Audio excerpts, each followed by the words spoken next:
आप देख रहे हैं colours of politics YouTube channel. आज हम इस चैनल के माध्यम से बात करना चाहेंगे मई दिवस पर। मई दिवस ऐतिहासिक दृष्टि से हमारे लिए क्यों महत्वपूर्ण है और इसका आज पूरी दुनिया में 1 मई को ही इसको क्यों बनाया जाता है। आज इस पर विशेष बातचीत करने के लिए हमारे बीच उपस्थित हुए हैं हमारे यूट्यूब चैनल पर जनवादी लेखक संघ के राज्य महासचिव एवं उपन्यासकार मास्टर रोहतास जी। मास्टर जी, आपका हमारे यूट्यूब चैनल पर आने पर स्वागत है। धन्यवाद। आज हम आपसे जानना चाहते हैं कि मई दिवस ऐतिहासिक दृष्टि से कैसे महत्वपूर्ण है। जैसा कि पूरी दुनिया के अंदर अगर हम निगाह डालें तो पूंजीवाद का विकास है, उसकी गति ने जो तेज़ी पकड़ी वो 18वीं शताब्दी के बाद जैसे 19वीं शताब्दी शुरू हुई उसके पहले ही 1-2 वर्षों के अंदर जो औद्योगिकरण था वो बहुत तेज़ हो गया।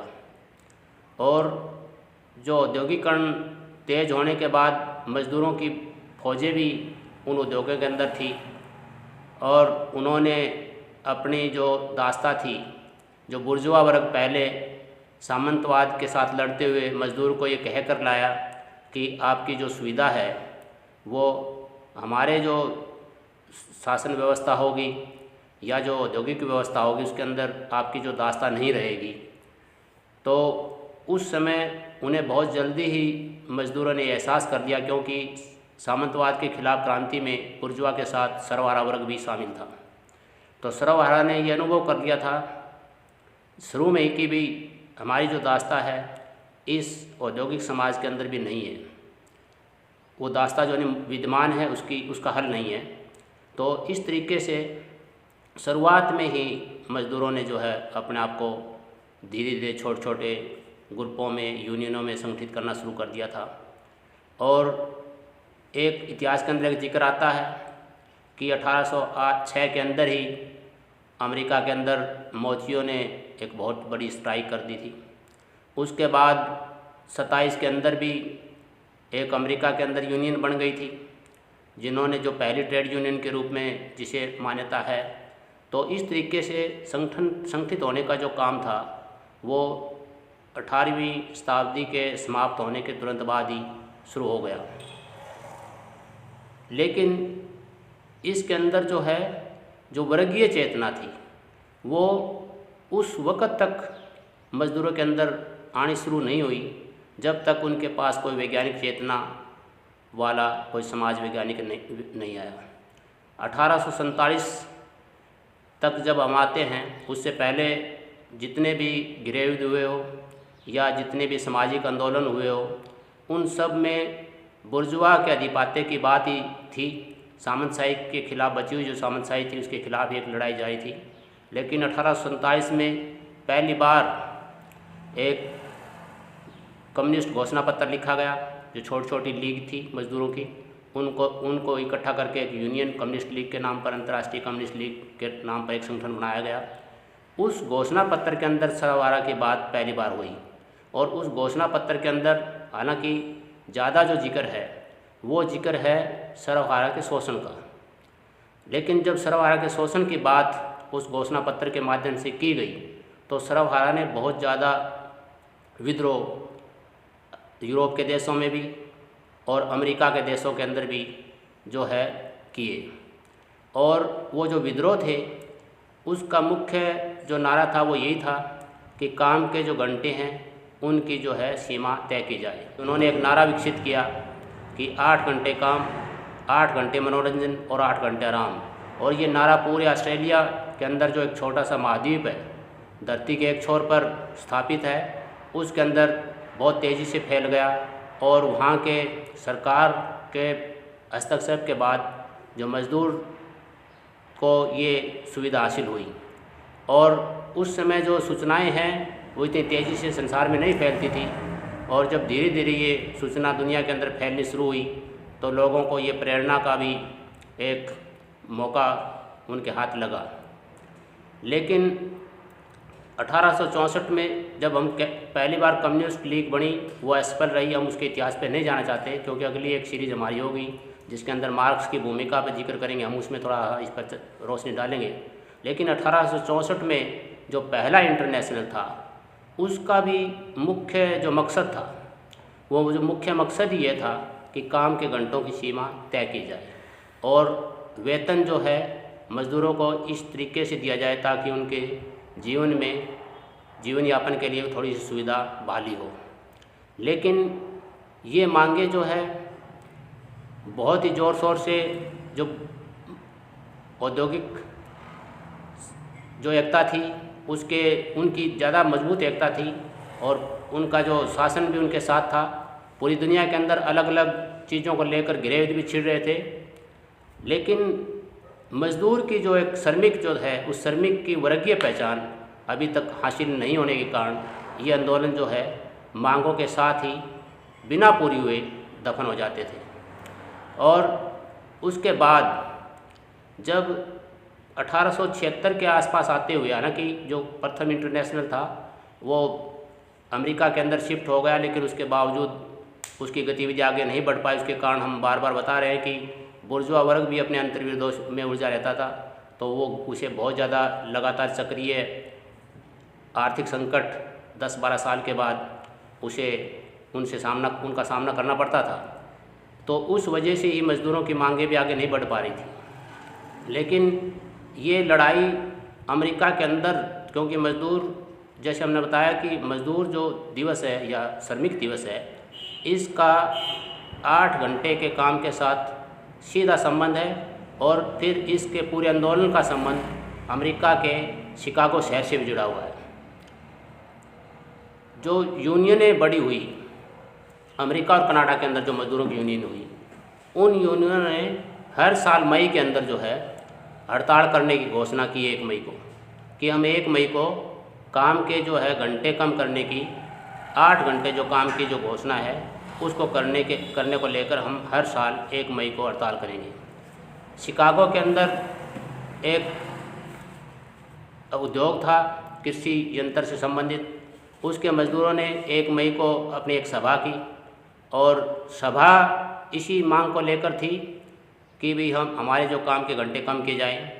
उसका जो मालिक था उसने जो है दूसरे मज़दूर बुलाने की कोशिश की, तो वहाँ जो पहले से काम कर रहे थे उन मज़दूरों ने इस मालिक की जो कोशिश थी इसको रोकने के लिए जो सभा कर ही रहे थे, लेकिन पुलिस ने जो है मज़दूरों के ऊपर गोली चला दी। उसके अंदर ये आंकड़े भी थोड़े से भिन्न है कि 4 या 6 मज़दूर जो है मारे गए। और ये घटना जो है 3 तारीख की है। 4 तारीख को शिकागो के अंदर हे मार्केट है, एक स्क्वायर मार्केट, उसके अंदर मज़दूर आमतौर पर सभा करते थे और उन्होंने इसी अन्याय के खिलाफ, पुलिस दमन के खिलाफ एक सभा बुलाई और सभा के अंदर जो है काफ़ी मज़दूर जो है इकट्ठे हुए। इसका जिक्र एक उपन्यास के अंदर भी है, जैक लंडन का उपन्यास है आयरन हिल, उसके अंदर इसी कहानी को लेकर है और उन्होंने इसके अंदर बताया भी है कि मज़दूरों का जो संगठन जो है कि इसको कैद क्या दिशा होनी चाहिए, लेकिन उस उपन्यास को पूरा नहीं है, वो बीच में रह गया। लेकिन कुल मिला के बात मेरी जो कहने की ये है कि उस मार्केट के अंदर जब शांतिप्रिय ढंग से मज़दूरों के नेता अपनी बात रख रहे थे,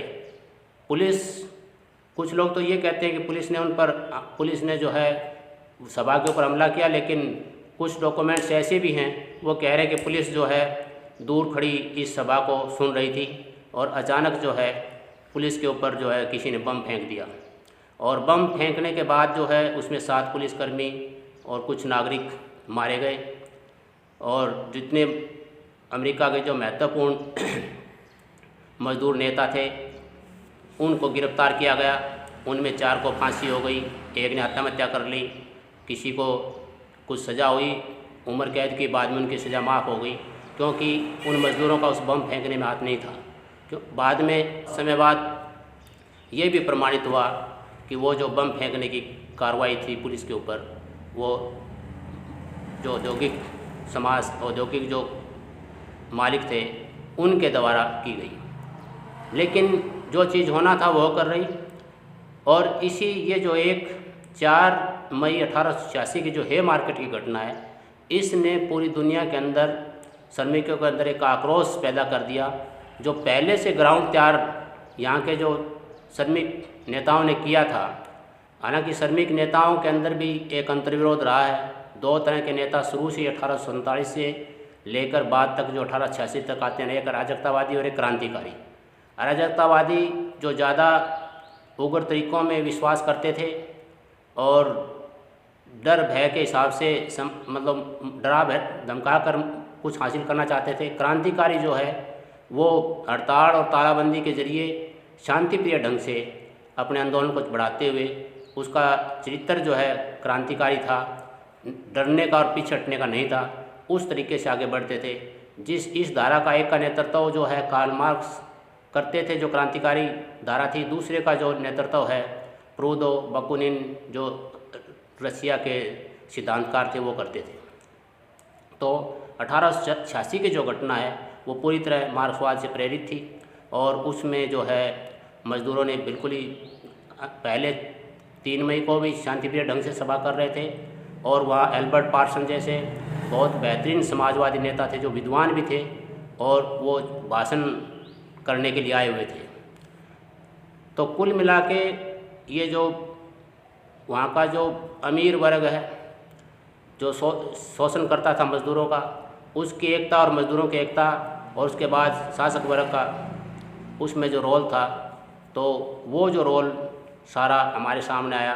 इस घटना को लेकर ही ये तय हुआ पूरी दुनिया के अंदर, जो द्वितीय इंटरनेशनल थी कि उसमें 1889 के अंदर बुलाई गई पेरिस में, उसके अंदर मई दिवस को एक श्रमिक दिवस के रूप में मनाने का फैसला हुआ, जिसने पूरी दुनिया के अंदर समाजवाद के लिए रास्ता तय किया। अब हम भारत के अंदर इस संदर्भ में अगर जोड़ें कि हमारे देश के अंदर आज हम श्रमिक दिवस जो मनाते हैं तो अपनी उपलब्धियों का जिक्र करते हैं, आंदोलन का, लेकिन आज तक भी हम भारतीय जो मज़दूर है, श्रमिक है, उसको हम श्रमिक की पहचान नहीं करवा पाए। वो या तो किसी जाति से जुड़ा हुआ है या किसी धर्म से। श्रमिक जब तक हम हमारे भारतीय मज़दूर को या श्रमिक को जो अपने शारीरिक परिश्रम के दम पर इस देश के विकास में जुटा हुआ है, ये एहसास नहीं करवा पाते, तब तक हम इस श्रमिक आंदोलन को एक त्यौहार के रूप में नहीं बदल सकते और ये रस्म अदायगी के रूप में मतलब चलेगा। आज इतना ज़्यादा इसलिए ज़रूरी है कि पूरी दुनिया आर्थिक संकट से ग्रस्त है और ये जो बीमारी है ये भी इस आर्थिक संकट के परिणाम स्वरूप है। क्योंकि इसका अगर हम इतिहास में थोड़ा संदर्भ जोड़ने की कोशिश करें तो भारत में या दुनिया के अंदर पहले जो बीमारी आई, जैसे यहाँ हमारे इलाके के अंदर उसे कातक वाली बीमारी कहते हैं, स्पेनिश स्वाइन फ्लू के नाम की जो बीमारी थी, उसके अंदर करोड़ों लोग मारे गए, जिसमें भारत में भी लगभग 2 करोड़ के आसपास लोग मरे थे। वो विश्व युद्ध के बाद आई और विश्व युद्ध इस तरीके से नहीं हो रहा। हालांकि अमेरिका तो लड़ता रहा है 90 के बाद या 68 के बाद ही, क्योंकि वो हथियार बेचने के लिए उसने लड़ाई की है छोटे छोटे देशों पर, क्यूबा पर, लेकिन दुनिया जो है उस तरह खेमों में नहीं बटी जिस तरीके से पहले और दूसरे विश्व युद्ध के अंदर बटी थी।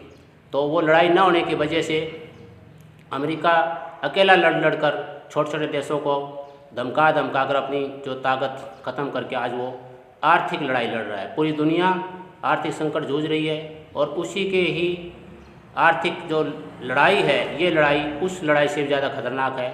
हमारे पास आंकड़े नहीं आ रहे दुनिया के अंदर जो लोग युद्ध से भी ज़्यादा लोग भूख से मर रहे हैं, और जितने प्रथम द्वितीय विश्व युद्ध में युद्ध से मरे थे लोग, उससे ज़्यादा अगर हम देखेंगे तो पिछले 20 साल के अंदर भूख और गरीबी, जहालत और बीमारी से लोग मरे हैं।